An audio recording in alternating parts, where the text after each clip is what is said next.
¿Qué tal? Y bienvenidos a un episodio más de Aprende Más Agro. Hoy vamos a hablar de una plaga que, aunque mide apenas unos milímetros, provoca pérdidas económicas muy importantes si no se detectan y se maneja con tiempo. Hablaremos del Thrips parvispinus, una especie que ha despertado la atención de productores especialistas en diferentes partes del mundo por la rapidez con la que puede establecer y el daño que ocasiona en diversos cultivos. Para entender lo que hace realmente diferente a este TRIPS, por qué representa un reto para la agricultura y cómo el control biológico se ha convertido en una herramienta clave para su manejo, hoy nos acompañan tres especialistas de Copper con experiencia en diferentes países. Bienvenidos y gracias por acompañarnos. Gracias por estar acá, Jimena, Antonio y Paolo. Gracias a vosotros. Antes que nada, bienvenidos. Y pues bueno, para empezar, quiero hacerles esta pregunta. ¿Qué es el Thrips parvispinus y por qué está generando mucha preocupación en los campos ahora? Antonio. No, Realmente esta plaga en México es muy reciente. Los primeros reportes han sido del año pasado. En México todavía no está ampliamente distribuido. Sí hay zonas donde ya tenemos presencia y está causando daños muy severos. Eso ha ocasionado que pues tengamos muchas alertas y mucha preocupación, no solo de los productores. Actualmente el gobierno también ya está trabajando en algunas soluciones y campañas. El estado donde se reportó por primera vez en México es Sinaloa. Okay. Es donde ha causado pues mayor impacto económico a la fecha. Sin embargo, pues también ya lo tenemos presente aquí en Bajío. Lo tenemos presente en pimientos, en pepinos y en ornamentales actualmente. Ha generado mucha preocupación por las experiencias que se han dado en otros países. Por ejemplo, de lo que conocemos en España, pues hay un gran impacto de la plaga y por eso pues las alertas en México pues son bastante fuertes actualmente. Ahorita que, por ejemplo, mencionan España, ¿cómo se da, cómo llega ese origen y que esa expansión en España y cómo ha estado evolucionando acá en México? sí, mira, este tris parvispinum es de origen asiático. ¿Ok? Es un tris que es el tris del tabaco. Ataca principalmente solanáceas, sobre todo pimiento, el cultivo del pimiento, y está ya casi presente en todas las zonas donde se cultiva pimiento, excepto un poco el norte de África, lo que es Egipto, Marruecos, las zonas también pimentoneras del norte de África. Y aparece en España hace aproximadamente 5 años. Ha ido evolucionando. Curiosamente y paradójicamente, ha tenido una dispersión rápida mundial, Ujú. pero cuando llega a una zona, un área, un país, tarda como 3 4 años en establecerse y en empezar a hacer daño, sobre todo daños directos. Hay zonas del sudeste asiático en pimiento que puede transmitir ciertas virosis, son daños indirectos, que también son graves, pero el principal daño que nos produce en el cultivo del pimiento y también algunos ornamentales como diplademia principalmente son daños directos. Claro. Nos provocan daños en los frutos, nos provocan daños en la hoja, pueden producir defoliaciones. De hecho, lo que decía que empezó hace 5 años ha ido evolucionando a más y los 2 últimos años han sido de bastante infestación, años muy fuertes que ha provocado incluso arranque y retirada del cultivo del pimiento en zonas de Almería o en algunas zonas también de campo de Cartagena de Murcia. Y bueno, esa ha sido un poco la dispersión y ha sido ahora mismo cómo tenemos la situación actual en el cultivo. Muchos de los agricultores, y porque me ha tocado en la mayoría de los casos, pues ven una plaga, ven un trips y nada más lo llamamos trips, ¿no? Y no Sí. enfocamos en la especie que realmente es.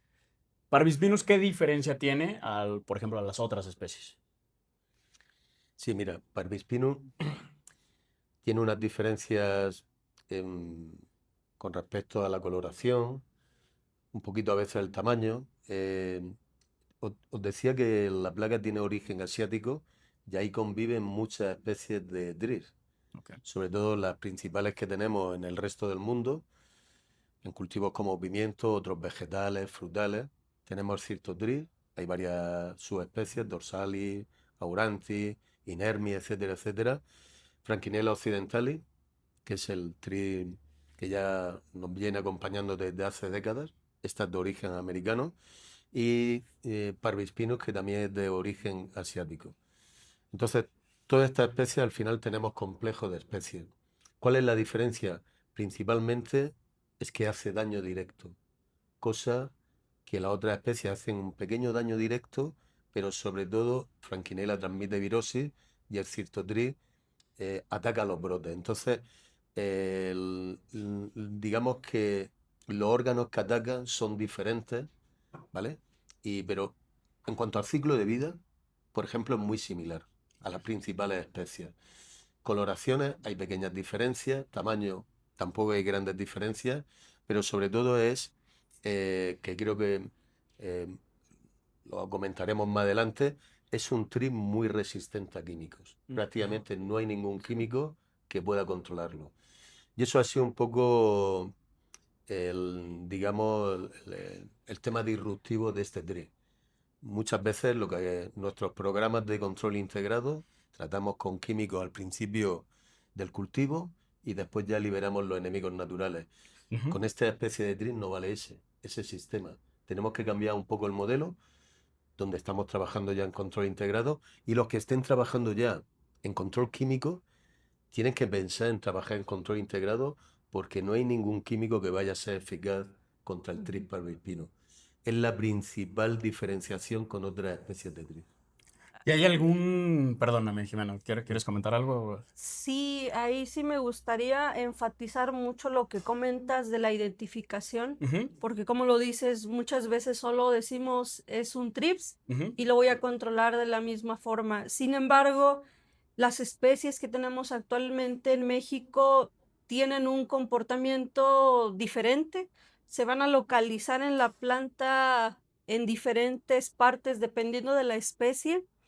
Y sobre todo, el daño que menciona Antonio va a ser diferente en cada una de las especies. Entonces, si contemplamos que su comportamiento es diferente, tenemos que controlarlas de forma diferente para tener éxito en el manejo que vamos a estar dando. Entonces, es clave hacer la identificación de lo que tenemos en nuestro cultivo para saber cómo lo vamos a controlar. Digo, al final no es una receta el control, es ir viendo qué herramientas vamos a utilizar para controlar las diferentes especies que tenemos actualmente en México. Nos va a ayudar también mucho la taxonomía y las características físicas del TRIPS, como la coloración, las antenas, las alas, pero eso ya es un poco más especializado en cuanto a, pues necesitas un microscopio para ver Ok. esas características, pero como técnicos en campo, las diferencias van a ser más notorias en los daños y en el comportamiento de la Digo, plaga. igual sí podemos comentar un poquito eso para los agricultores que nos estén escuchando, algo básico que pudiera ser un agricultor o un asesor al ver un TRIPS, y para no decir es un TRIPS cualquiera, ¿qué sería lo primero que se tendrían que fijar o cómo lo podemos hacer desde un campo? Pues, Pablo, Sí, sí, podría ser adelante. importante ver dónde va a buscar el tripsa, si ¿Ok? lo ve mucho El- más en la hoja, si lo ve mucho más en el flor, cuál es el tamaño del tripsa, el color, como le comentaba Antonio. Esas son las características un poquito más basilar para hacer un reconocimiento, vamos a hacer. Y también recolectar y poner muestra. Si podemos también, como lo hacemos en Coppert, hacer reconocimiento de la especie, porque eso es fundamental. ¿Por qué? Porque también hay organismos que puede controlarlo alguna especie y otra no es su fuerte. Y por eso es veramente fondamentale. Quindi non dobbiamo solamente mirar al tamaño, al dónde se pone, el cómo parece, pero también haciendo un reconocimiento más profundo. También porque eso va a afectar cómo vamos a hacer la nuestra estrategia. No solamente para poner el control biológico, pero cómo vamos a manejar el cultivo en total. Ok. Sí. Retomando un poquito lo que decía Antonio, que esta especie es difícil de controlar con químicos.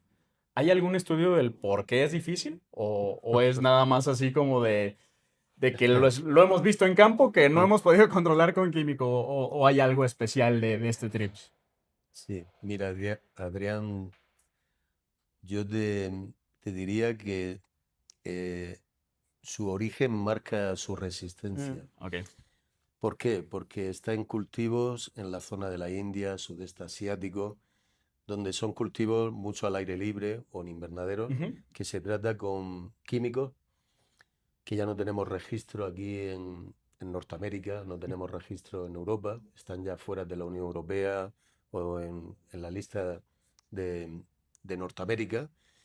Y eso mismo hace que el TRI haya estado harto de vivir durante décadas con control químico y ha generado resistencia. Se han seleccionado individuos que son resistentes a todas las familias, o casi, bueno, sí, diría todas las familias de químicos. Órganos fosforados, órganos clorados, neonicotinoides, nuevas formulaciones. Mira, de hecho, en el sudeste asiático salen varias moléculas y también creo que está alguna registrada ya aquí en México para otros cultivos, no para pimiento en invernadero, también está en el Caribe. Y esas nuevas moléculas cada vez salen más frecuentemente para el control del TRIP. Tiene un recorrido corto porque generan resistencia rápidamente, puede funcionar contra otras especies de TRIP, pero precisamente contra Parvispinus, por esa, digamos, es intrínseco al propio o inherente a la propia especie de TRIP, por donde se ha originado y donde ha empezado a, a dispersarse por todo el mundo. Todos esos tratamientos ha provocado, incluso con los nuevos productos, ha provocado que sea resistente. Con lo cual,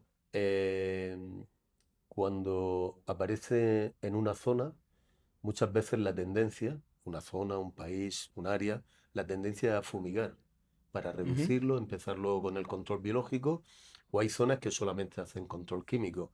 Entonces se dan cuenta, van aprendiendo a base de problemas porque van tratando con químicos y cada vez tienen más parvispino.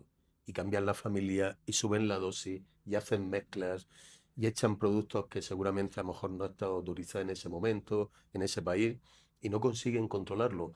De ahí, um, estábamos comentando, de ahí surge la inquietud, la preocupación, la alerta, como decía Jimena, la alarma de que no podemos controlar parvispino. Por eso estamos teniendo el seminario de Copper hoy y mañana, hoy interno y mañana de cara a nuestros colaboradores, para trasladarles de que sí que hay brotes verdes, hay buenas oportunidades y tenemos un programa robusto para poder controlar parvispino. Pero hay que hacer un cambio de paradigma. Los que hacen control químico tendrán que ir pensando. Yo estuve en Sinaloa creo que el año pasado, a final del año pasado, y tuvimos una reunión con agricultores y pienso que no eran, no por ellos, pero pienso que no eran conscientes del problema que se venía encima. Yo pienso que empiezan a ser conscientes y esto es el inicio, esto va más si sigues con control químico. Entonces hay que empezar ese cambio paradigmático, hay que pasar de químico a integrado y los que ya hacen integrado tienen que empezar en un modelo que sea más preventivo, un poquito más de dosis. Bueno, a lo mejor me estoy anticipando, perdón, alguna pregunta, Está muy bien. pero que no podemos seguir haciendo lo mismo que los otros TRI Ujú. y obtener los mismos resultados. Aquí hay que hacer cambios, cambios en diferentes modelos y formatos y estrategias, pero tenemos que cambiar. Sí, en forma de producir, en forma de pensar, así como ustedes comentan, hay que conocer cómo es el ciclo biológico del TRIPS para poder controlarlo, pues también acá es el pensamiento del agricultor. Tú lo mencionabas bien, Antonio. ¿Cómo piensan la mayoría de los agricultores? Tengo una plaga y quitemos la parte del TRIPS, o sea, cualquier plaga.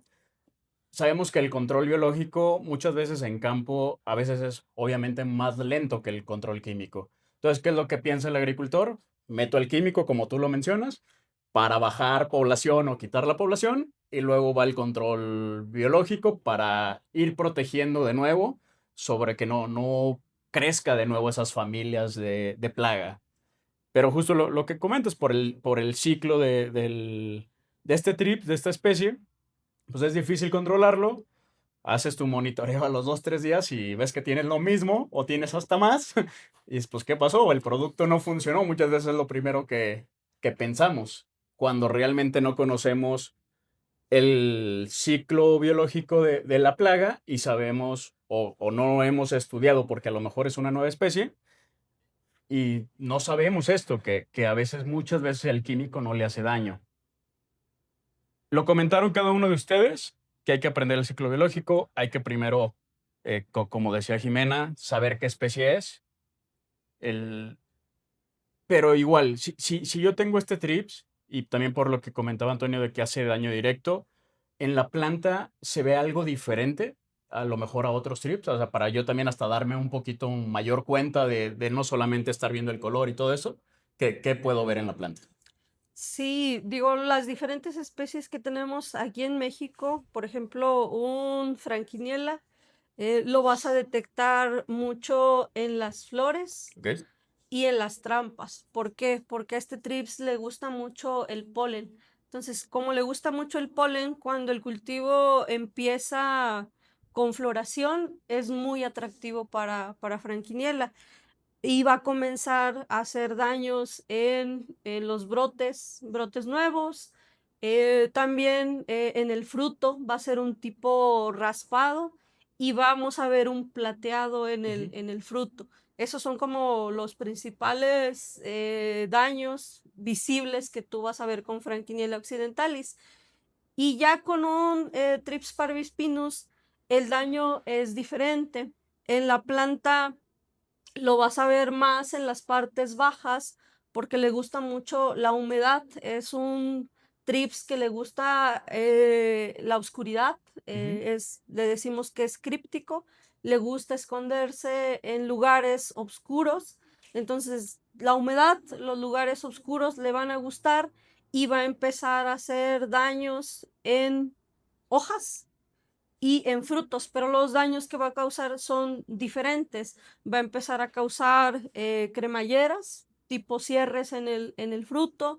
En la hoja va a ocasionar un tipo de como quemado y en los brotes nuevos incluso lo vamos a poder confundir con un ácaro blanco, que también es una plaga que llega a causar daños en pimiento, pero cuando la planta es chiquita o los brotes son tiernos, llega a ser daños muy similares, una deformación en los brotes y lo puedes llegar incluso a confundir con el ácaro blanco. Entonces, sí vamos a ver ciertas diferencias. Y también el caso de que sean diferentes es porque Franquiniella es vector de virus. Entonces, esa es una gran diferencia porque con Franquiniella las poblaciones van a ser a veces bajas y ya vas a tener presencia de virus. Y eso es pues un gran problema, a diferencia de Parvispinus, que hasta ahorita no hemos visto que transmita algún virus, porque el que menciona Antonio no está reportado en América. Sin embargo, pues esto es cambiante, Ujú. va evolucionando todo y no descartamos que en un futuro pues pueda llegar también el virus, ¿no? Entonces, pues ahí tenemos variantes importantes entre los dos. El otro es Cirtotrips dorsalis.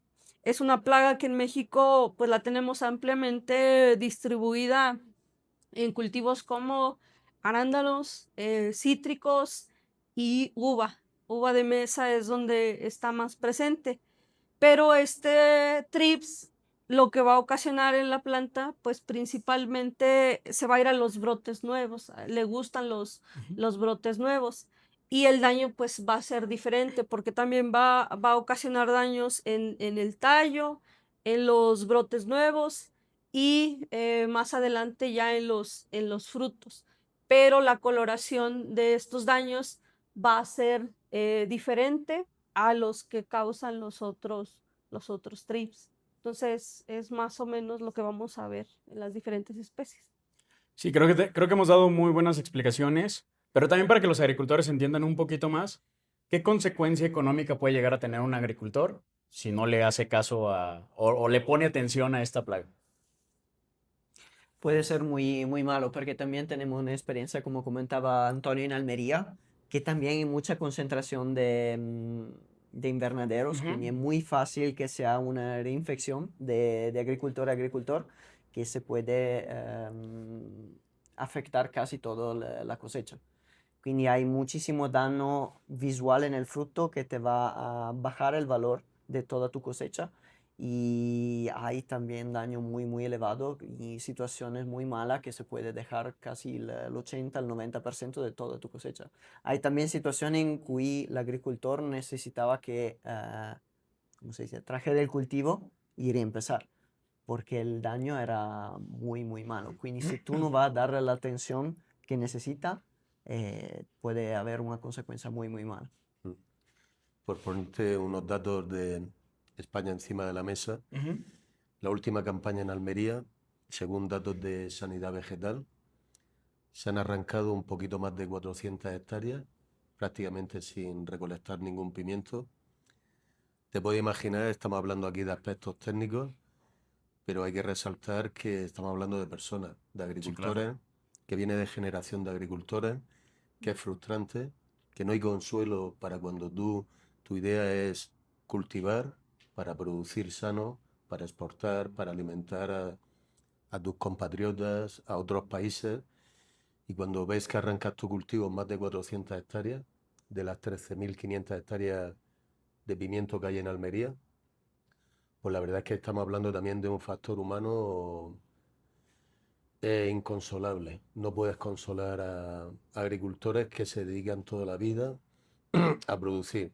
También hemos reducido, quería comentar otro detalle, otro punto, hemos reducido calidad por los daños en la fruta, aproximadamente de primera a segunda en un 30%, vuelven a ser datos de sanidad vegetal, pero la buena noticia dentro de todo lo malo es que el mercado se ha comportado, en los lineales de los supermercados ha habido un cambio de caracterización de calidad. Hemos comido pimientos con un poquito de daño, no ha pasado absolutamente nada, porque son daños más estéticos, lo quitas un poquito, te puedes comer un pimiento italiano, pimiento lamullo, un pimiento California, bloqui, como llamáis aquí en México. Es decir, que nos hemos adaptado también los consumidores y el mercado nos ha hecho adaptarnos porque había daños, pequeños daños en mucha cantidad de pimientos. Entonces eso también hay que tenerlo en cuenta, un poco también pedagogía, eh, o sea, por supuesto apoyo al sector agrícola, al sector primario, al que nos alimenta, cuando hay un COVID, cuando hay una guerra, nos alimenta sano y es un gran trabajo, nos sentimos orgullosos de nuestros agricultores, pero también pedagogía para el consumo. O sea, no nos volvamos locos si una pequeña mandarina tiene un pequeño dañito, una manzanita tiene una rozadura. No podemos tenerlo todo perfecto, intentamos en nuestro sector, somos proveedores de soluciones biológicas para la protección de cultivos, pero también somos consumidores todos, nuestros hermanos, hijos, padres, vecinos, familiares, amigos, y todos tenemos que tener un poquito de flexibilidad y creo que se consigue con pedagogía. Sí, claro. Sí, lo que comentabas es duro. Digo, ahorita recordé, por ejemplo, lo que comentabas de quitar las matas y cómo se siente el agricultor mal por estar viendo. A mí me llegó a pasar, yo soy productor de lechuga y una vez por trips también, ahí en ese tiempo los hubiera conocido para que me hubieran ayudado. Y cuando el cultivo está mal, a veces en campo abierto, le dicen, no, yo sé, tengo la solución, échale 3 toneladas de fierro, ¿no? Que se la arrastra. Y cuando está pasando la rastra, ya nada más ves así tu cultivo y la musiquita dentro, Mm, todo mal. sí. Pero sí, sí es muy duro, muy, muy duro porque pues el agricultor está perdiendo el cultivo, se está perdiendo un alimento para, como tú lo comentas, para las personas, pero también se está perdiendo la venta de ese alimento que para el agricultor es llevar algo a su casa, con su familia. Entonces, sí, sí es duro. Antes de que llegue a pasar esto, ustedes con esa experiencia que tienen en campo, ¿cuál creen que sean los principales errores que comete el agricultor para que llegue a estos casos? Mira, el agricultor cuando ve daño en una fruta, o como te pasó a ti, Ajá. que tuviste que perder campos de lechuga. De hecho, mira, yo soy de una zona de Campo de Cartagena que llevamos 2 años complicados de lechuga. Somos uno de los principales productores de lechuga a nivel europeo. Somos eminentemente exportadores de lechuga. Y hemos tenido hace 2 años una raza de mildio, de Bremia en lechuga, que nos ha dado bastante fuerte. Y este año retiraron un químico que es Movento, que es pirotetramat, que se aplicaba en cultivo de lechuga y ha sido un poco como... ¿Qué hacemos ahora? Sí, ¿qué hacemos ahora? Ya ha habido unos problemas de pulgón, de nasonovia, que el pulgón rosado de la lechuga no era TRIN, pero se han tenido que arrancar y labrar centenares de lechugas. ¿Qué hacen esas situaciones? Bueno, no hemos ido a lechuga, pero nos pasamos Ajá. al tema de barbiespino y pimiento. Mira, humanamente podemos entender, todos mis compañeros lo vamos a entender, que si te dicen que hay un producto que va a fumigar y que va a asperjar y que va a reducir la plaga, te lo puedes llegar a creer porque están en una situación límite. Pero técnicamente no lo entendemos. Es decir, ahí sabes lo que ocurre, que en los últimos años ha habido como mucho exceso de información que ha generado desinformación, Ujú. como pues, suele ocurrir en algunas ocasiones. Entonces, ¿qué errores se cometen? Ponerte nervioso y fumigar. Mm. Te estamos trasladando la realidad del problema de parvispino a nivel mundial y ningún producto químico te va a solucionar el problema de parvispino. Hay zonas de la India, que nos decían algún colega de España, que trabaja en semilleras, en obtención, en casas de semillas, que están tratando con endosulfán, imagínate otro tipo de productos, mezclas cada 2 o 3 días para contener a la plaga, no para controlarla. Entonces, de ahí parte Barbispino y de ahí viene su origen de su problema. Y luego es un tris de tabaco que, como decía Jimena, nos ataca a hoja y la hoja que está cerca del fruto nos daña. Entonces, los productos cuando tratas, la mayoría son de contacto e ingestión. No vas a contactar con el parvispinus que está en vez de la hoja, que está entre los frutos. Entonces, ni son eficaces, ni hace buen mojado para llegar, etcétera, etcétera. Con lo cual, no pierdas la paciencia, confía en los especialistas de control biológico, porque los especialistas tenemos programas y tenemos experiencia para poder asesorarte y hacer otras medidas culturales, otra estrategia para poder controlar la plaga. Pero humanamente se puede entender, técnicamente confía en los expertos y confía en que tenemos herramientas. Más vale tener un daño de un 10%, es duro decirlo, Ujú. porque criar verduras o frutas para ver daño, eso te duele en el alma. Mi abuelo también era agricultor y eso duele bastante. Pero más vale elegir un 10% de daño, un 15% de daño, que tratar con químicos y dentro de un mes, mes y medio tienes un 60, un 70% de daño o tenés que arrancar el cultivo. Yo creo que los que escuchen este podcast y hayan sufrido ese problema, están entendiendo perfectamente lo que estamos hoy trasladando este mensaje. Sí, creo que también, digo, a ver si están de acuerdo conmigo, tenemos que empezar a buscar hacer una agricultura de prevención, que muchas veces queremos Sí, corregir ya cuando tenemos Sí. el problema exactamente. y creo que el control biológico entra perfectamente en la parte de prevención. Entonces, digo, vamos, quiero entrar un poquito ya ahora sí a ese tema de control biológico. Antes de entrar literal al control del TRIPS, platíqueme un poquito en general para quien literal todavía no sepa qué es el control biológico. Ok. Paul, Ah, ¿Qué es? mira, Es básicamente, a ver, paciencia, eso sí. Y también crear un equilibrio en tu cultivo. Básicamente es muy importante aceptar el fato que tú vas a ver la plaga, pero la va a ver en un nivel que es aceptable, que no va a hacer daño, que no te va a hacer un daño que es muy importante, que te va a arruinar todo tu cultivo, pero la va a ver. Y tú sabes, como lo comentaba Antonio, como lo comentaba tú, es muy difícil psicológicamente también para el agricultor aceptar esto, porque son también acostumbrados a ver un problema y reaccionar, ver un problema y reaccionar. Y también con el control biológico se hace casi todo lo contrario. Básicamente tú vas a empezar prima de ver el problema. Y también un montón de nuestras soluciones vamos a ponerla también del semillero, no solamente en el cultivo, sino en el semillero, porque si va a establecer, se va a hacer una población de enemigos naturales en tu cultivo antes de llegar en tu campo, y así se hace una protección muy, muy bien y muy estable. Y es un cambio de mentalidad que parece sencillo, pero no lo es.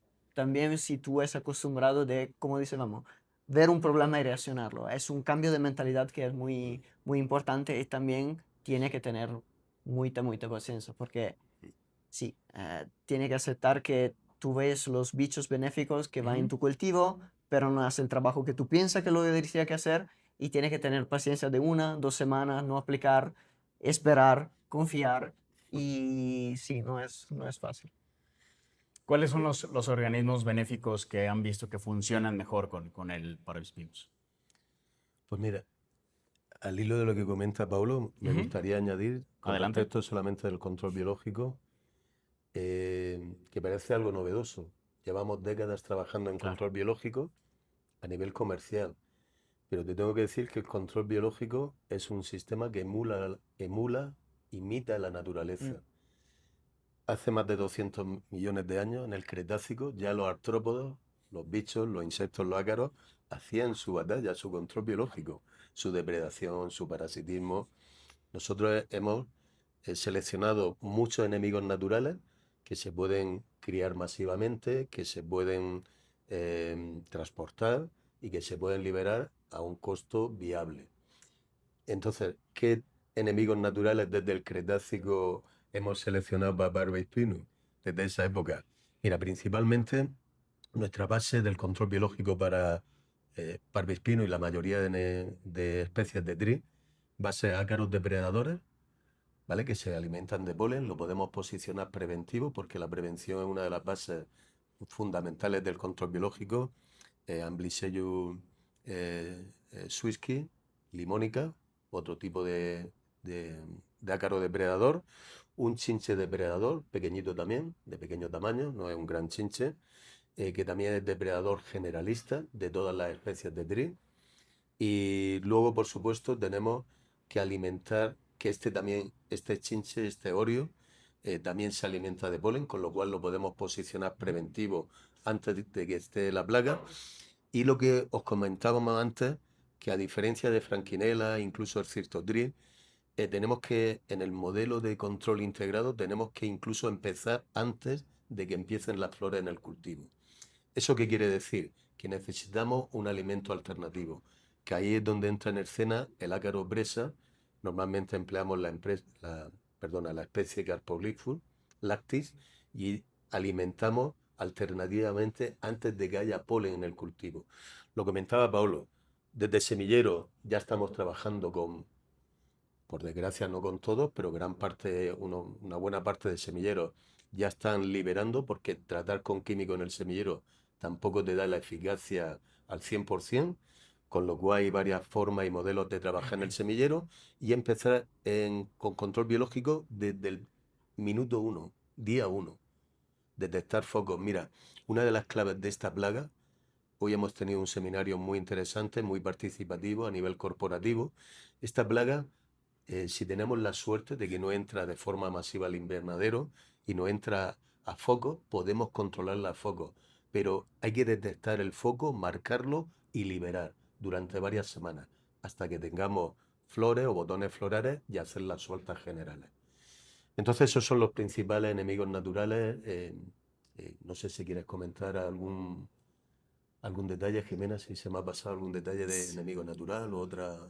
Pues yo lo que quiero comentar es que a la fecha en México el control biológico sigue siendo todavía algo que no es tan rutinario. Ujú. Yo creo que todavía cometemos el error de querer combinar el control biológico con el control químico.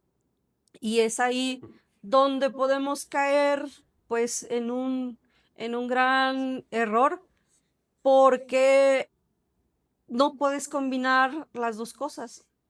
A veces sí, y vuelvo a lo que decíamos, a lo mejor con Franquiniela, podías hacer lo que mencionabas, ¿no? Haces una limpieza al principio y después liberar después de que haya pasado la residualidad.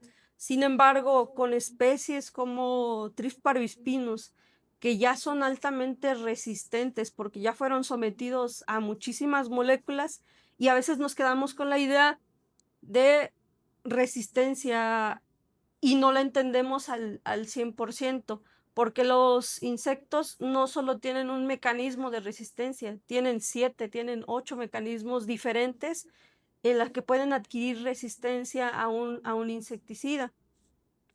Entonces, con especies como Thrips parvispinus, que ya tienen esa característica, querer mezclar el control biológico y el control químico se vuelve un error fatal. Un error fatal porque lo que haces es que superexcitas al Thrips y el crecimiento poblacional es más rápido. Y ahí ni el químico ni el biológico te van a sacar del problema. Entonces, no solo son los biológicos que vamos a estar utilizando, es el momento indicado en el que los vamos a utilizar, la estrategia. Lo platicábamos mucho con Antonio, que tus jugadores pueden ser los mejores, Ujú. pero si no los colocas en el momento adecuado, no vas a tener un buen control. Y si lo mezclas con químicos, eso todavía va a estar peor. Y tu inversión de biológicos más tu inversión de químicos más la pérdida que vas a tener de producción, pues va a ser un desastre completo. Entonces sí hay que tomar conciencia de cómo hacer una buena estrategia. Generalmente nosotros nos basamos en un manejo integrado, que es utilizar la mayor cantidad de herramientas que puedas para prevenir. O sea, nuestro manejo siempre nos basamos en monitoreo y prevención. Eso es nuestra bandera inicial de ser preventivos para no ser curativos y no ver pues, los daños que ya está causando la plaga. Entonces, ese es el enfoque que nosotros queremos dar, que no hay un enemigo natural mágico, o sea, trabajamos con 3, 4 enemigos para Thrips parvispinus, que ya los mencionó Antonio, pero al final toda la estrategia es lo que te va a dar el éxito, desde el trampeo, el monitoreo, la hermeticidad del invernadero, o en campo abierto. También juega mucho la diversidad que hay de plantas para que no se enfoquen solo en tu cultivo, sino que tengan más diversidad. Entonces, ese es el mensaje que nos gustaría transmitir, que los benéficos nos van a ayudar muchísimo, pero todo lo demás que puedes utilizar va a ser parte de la clave de que hagas un buen control. Ok, tengo una pregunta aprovechando de que tenemos experiencia en México y en otros países. Y a lo mejor la respuesta ya la sé, pero a mí me dijeron que no hay preguntas tontas. ¿Es el mismo control biológico tanto en México? O sea, ¿funciona de la misma forma en México como en España, como en Italia o en otros países? O a lo mejor en otros países o en otras zonas no, acá nos ha funcionado más otro control. Hay pequeñas diferencias. Hay pequeñas diferencias porque hay climas diferentes, altitudes diferentes, variedades de pimientos, chiles diferentes, tipos de invernaderos diferentes. Es decir, en resumen, hay diferencias, clima diferente, hay diferencias, no son notables. Digamos que el tronco, la base común, es muy similar. Prevención, no abusar de químicos, si hay que usar químicos que sean selectivos y a focos. Y cambiar a lo mejor, como decía Jimena, algún jugador en el, ¿sabes? del programa, del sistema de juego, pero no va a haber grandes diferencias, no lo hay. En Asia, por ejemplo, estamos teniendo buenos resultados porque ahí tienen un complejo, también conviven todas las especies de drill y estamos consiguiendo también resultados con otros depredadores que por las condiciones que tienen, el ciclo que tiene, allí se pueden adaptar bien. Nosotros, además de todo el programa que tenemos un equipo de I+D muy potente a nivel internacional, desde Holanda, España, México y otros países, y no paramos y continuamos buscando soluciones. De hecho, este año hemos hecho el lanzamiento en España, quiero recordar, hace 2 meses. Mañana hacemos el lanzamiento con la compañera de Paolo, que es el Product Manager de Ácaro. Nos va a lanzar el sobre de limónica, es decir, no paramos de investigar, de hacer alguna patente con el formato, y vamos a hacer el lanzamiento de limónica, del ácaro depredador más eficaz para el control de parvispino, siempre y cuando hagas el programa correcto, como decía Jimena. Que, digo, para los agricultores que nos están escuchando que pueden llegar a tener el problema o que quieren tener este control preventivo, ahorita mencionaban como los diferentes jugadores, como le nombramos, que pueden controlar. Ahora, ¿se utiliza solamente una especie de control? ¿Se hacen combinadas? ¿Cómo es ese manejo? Digo, platicándolo de la forma básica. Sí, generalmente se hace siempre combinada porque son muchos factores que se van a combinar. Y un ejemplo es como por qué se combinan los ácaros depredadores con la chincha de Lorius, que Antonio le comentaba. Porque los ácaros depredadores hay la especialidad de comer lo joven, quindi l'L1 y l'L2, como en el caso de limónica, que lo puede comer. Pero si hay un ingreso masivo de adultos, no le puede comer. No le comen los adultos porque son más grandes, son más agresivos, tienen mecanismos de defensa. Y así es porque hay un Orius que te va a comer si lo es joven, ma también los adultos. Y también necesita que poner atención a lo que hay en el suelo. Y en el suelo se va empupando, se va haciendo parte del ciclo. También hay un jugador también que va a depredarlo en el suelo. So, tú es siempre un sistema que es complejo, vamos a hacer, porque hay todos sus jugadores hay un espacio y hay un por qué lo hay. Y también no vamos a pensar solamente a los bichos y los ácaros, mas como decía Jimena, hay también un muy buena efectividad del trampeo y de todo lo que se puede gestionar el cultivo, como la sanidad, es el fundamental.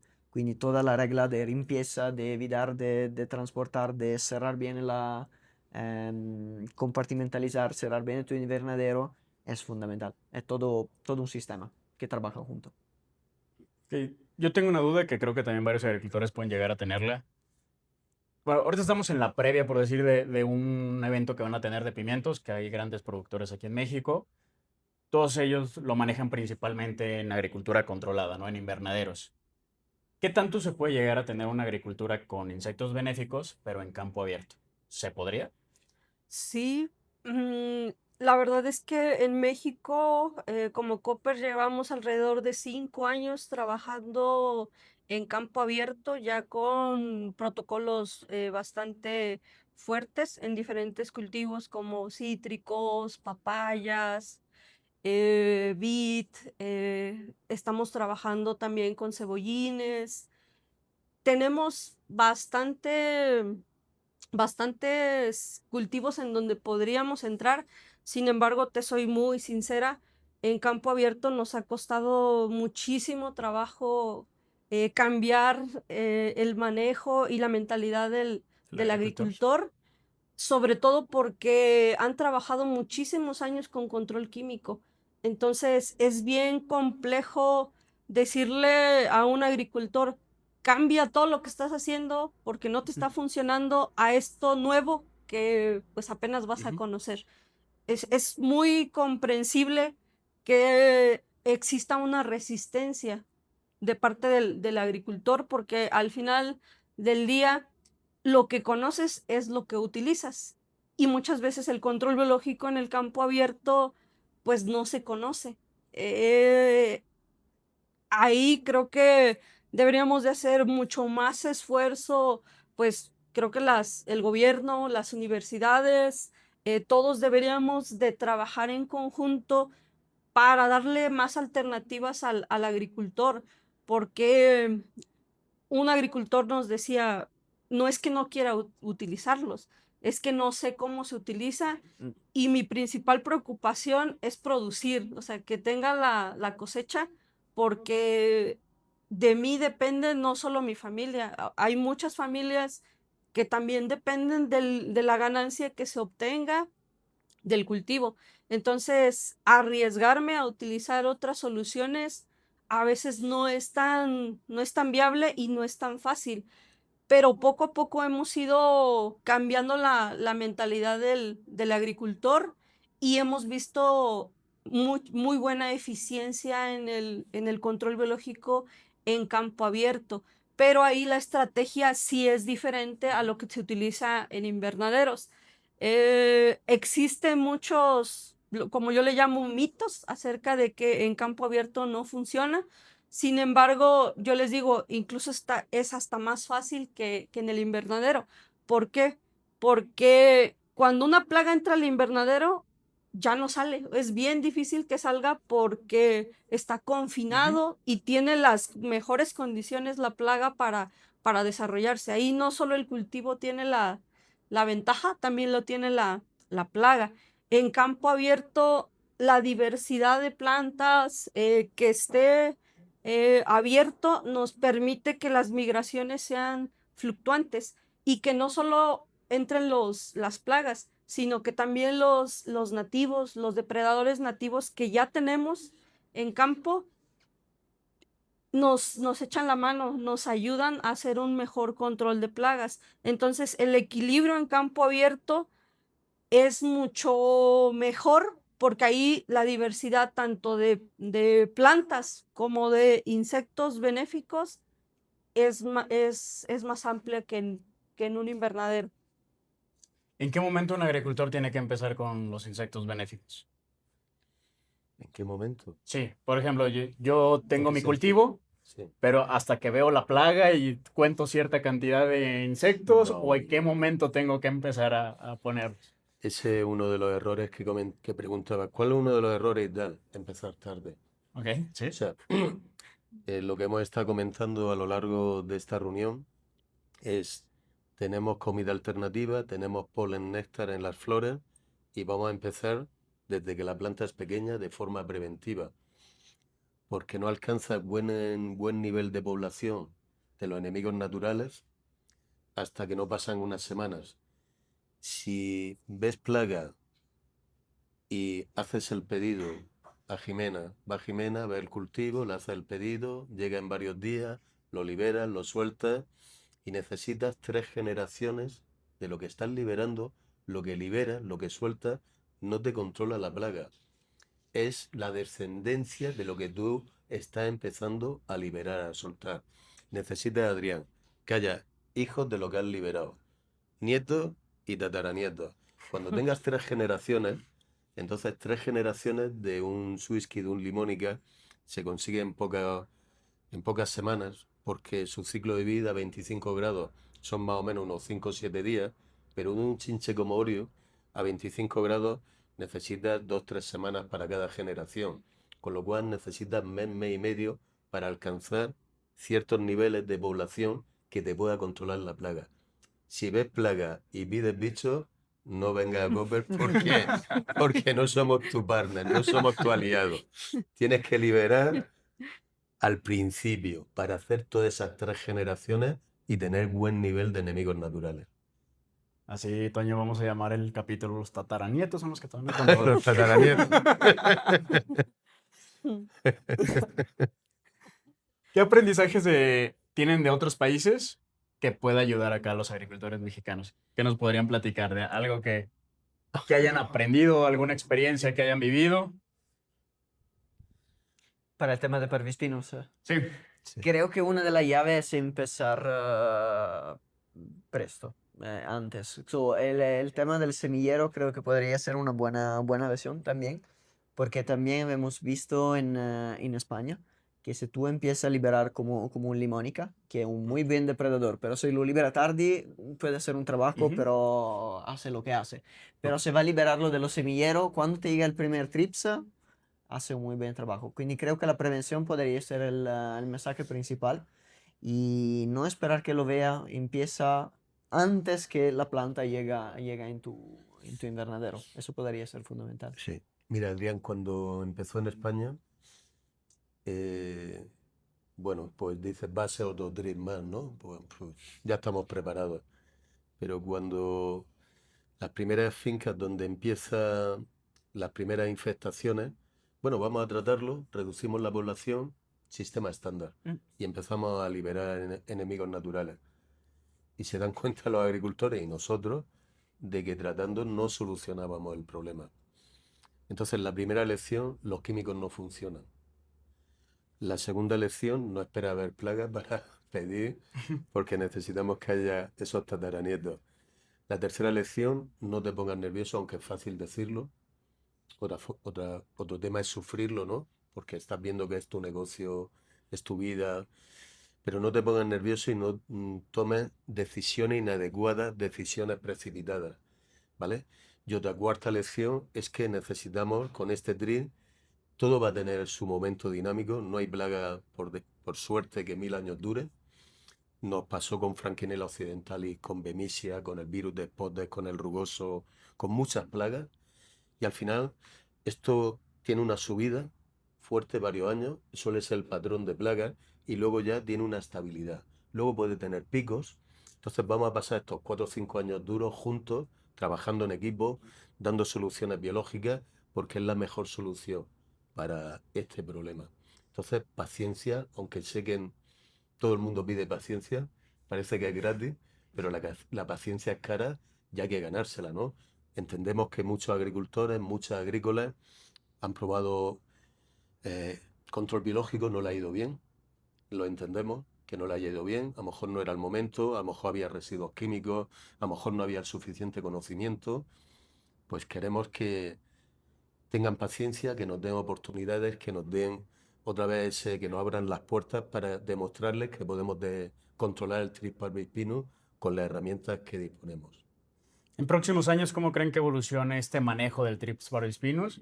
¿Y qué papel va a entrar o qué va a tomar el control biológico? Pues mira, en los próximos años, lo que te decía, esperemos que esto tenga su dinámica de subida y luego se estabilice. Y puede ser que ataque a otros cultivos, de hecho ya lo estamos viendo, a cultivos como pepino, cucurbitaceae en general, también algunos frutales, en algunas hortalizas al aire libre, incluso cereales, sin llegar a hacer daño económico. Y posiblemente dentro de la investigación y desarrollo que tenemos en organismos oficiales y en empresas privadas como las nuestras, tengamos a lo mejor alguna solución más contundente, algún enemigo natural más contundente. Puede ser que también salga un químico que sea selectivo, que tenga a lo mejor un mejor control contra Parvispinus y respete los enemigos naturales. Bueno, podemos pedirle la carta a los Reyes Magos y que nos vengan herramientas también que nos apoyen a lo que estamos haciendo actualmente. Pero sobre todo es intentar evitar a toda costa acabar las fincas, las agrícolas con Parvispinus, porque eso genera el círculo vicioso. Me explico. Cuando hemos visto la evolución, el patrón, el comportamiento de la plaga en una zona como Almería o otras zonas del mundo, cuando tú no controlas la plaga, tú estás infestando alrededor, sin querer, obviamente, no lo haces queriendo. Pero eso al final lo que genera es que haya una infestación más grande, suba rápidamente. Entonces, en los próximos años lo que tenemos que intentar, aparte de controlar la plaga, es que acabemos los cultivos con más benéficos, más enemigos naturales y menos Parvispinus, porque eso sería entrar en el círculo virtuoso. Más enemigos naturales, lo que estamos mandando al ambiente, al entorno, son enemigos naturales. Y eso es lo que yo, la carta de los Reyes Magos que pido, es que por favor acabemos los cultivos con poco Parvispinus, porque eso nos puede generar y nos está generando, por desgracia, problemas graves.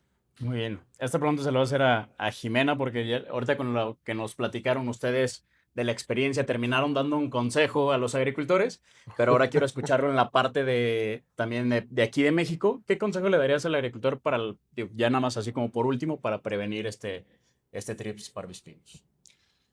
Primero, estar informado. Creo que eso es clave porque ya hay experiencias en otros países que nos dan una visibilidad de lo que puede pasar aquí en México. Afortunadamente, todavía no está ampliamente distribuido el Trip parvispinus, pero por la velocidad en la que se ha comportado, la verdad es que para el siguiente año creo que va a estar el reto mucho más fuerte que este año. Y la verdad es que sí parece que se va a distribuir todavía más. Entonces, este es un momento clave para aprender todo lo que podamos de cómo se está comportando aquí en México con las temperaturas que tenemos, porque es cierto que España ya tiene protocolos exitosos. Sin embargo, en México tenemos factores diferentes a los que tiene España en condiciones climáticas, en variedades. Entonces, eso hace que el manejo se tenga que adaptar aquí en México.